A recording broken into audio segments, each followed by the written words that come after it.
ఇద్దరిని, ఎవరిని? యూదులను అన్యజనులను తన యందు ఒక నూతన స్త్రీ పురుషునిగా సృష్టించి తన శిలువన ద్వేషమును సంహరించి దాని ద్వారా వీరిద్దరిని ఏకశరీరముగా చేసి దేవుడితో సమాధానపరచమని ఇలాగ చేశాడు కనుక ఆయనే మన సమాధానకారకుడై ఉన్నాడు. కాబట్టి మనుషుల మధ్యలో జాతులు జనములు అనే ఏ భేదము లేకుండా క్రీస్తునందు ఏకంగా సమాధానపరిచే ఒక విశేషమైన ప్రక్రియ ఉంది. దాన్ని వెతికి దాన్ని వెంటాడు. సమాధానం వెతికి దాన్ని వెంటాడు. ఎవరితో నీకు శత్రుత్వం ఉండకూడదు. క్రీస్తు ప్రభువులు ఉండే నీ సాటి సహోదరులలో సహోదరులలో ఎవరితో ఎవరికి శత్రుత్వం ఉండకూడదు. ఏ భేదాన్ని బట్టి మనుషుల మధ్యలో విరోధం ఉండకూడదు. సమాధానము అనే ఒక విశేషమైన దాన్ని వెతికి వెంటాడాల్సిన అవసరం. నీకు మంచి రోజులు రావాలంటే ఈ కార్యక్రమం జరగాలి. సమాధానం వెతికి దాన్ని వెంటాడు. పాపంతో దేవునితో వచ్చే శత్రుత్వాన్ని పాపాన్ని మానుకొని క్రీస్తు ప్రభువులో విశ్వసించి పాపాలు కడిగి వేసుకొని దేవునితో సమాధానపడు. అలాగూ పడిన తర్వాత లోకంలో మనుషుల మధ్యలో ఏదైనా నీకు శత్రుభావం ఉంటే క్రీస్తు ప్రభునందు శత్రుత్వాన్ని పోగొట్టుకుని ఏకశరీరంగా కలిసి సమాధానాన్ని వెతకడానికి ప్రయత్నం చేయి.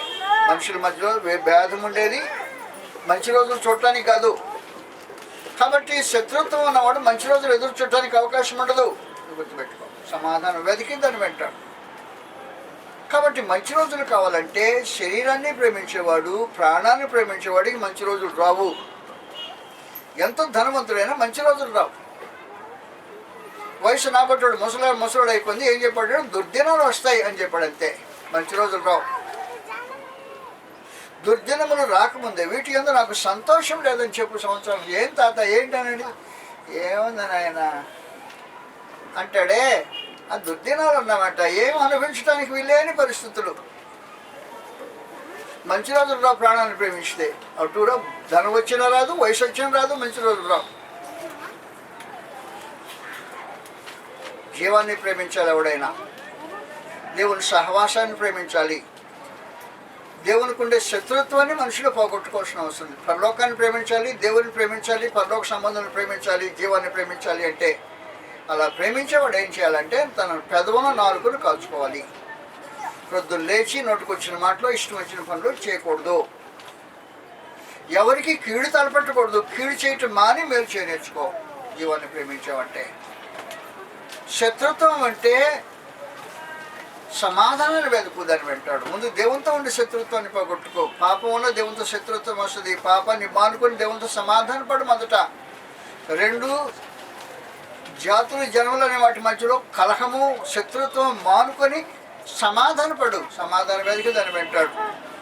అప్పుడు ఏం చేస్తుంటే నువ్వు ప్రార్థన చేసే దేవుడు నేను ఉన్నాను అని ఆలకిస్తాడు. నువ్వు నడుస్తుంటే దేవుడు నిన్ను చూస్తూ కాపాడుతుంటాడు. నీ మీద కనులు నీ ప్రార్థనమైన పని చెవులు మలచబడాలంటే నీకు మంచి రోజులు వస్తాయన్నమాట దాని అర్థం. మనం అనేక సార్లు ప్రార్థన చేస్తాం. దేవుడు మన ప్రార్థన వైపు పని చెవులు ఉంచాడో లేదో తెలియదు.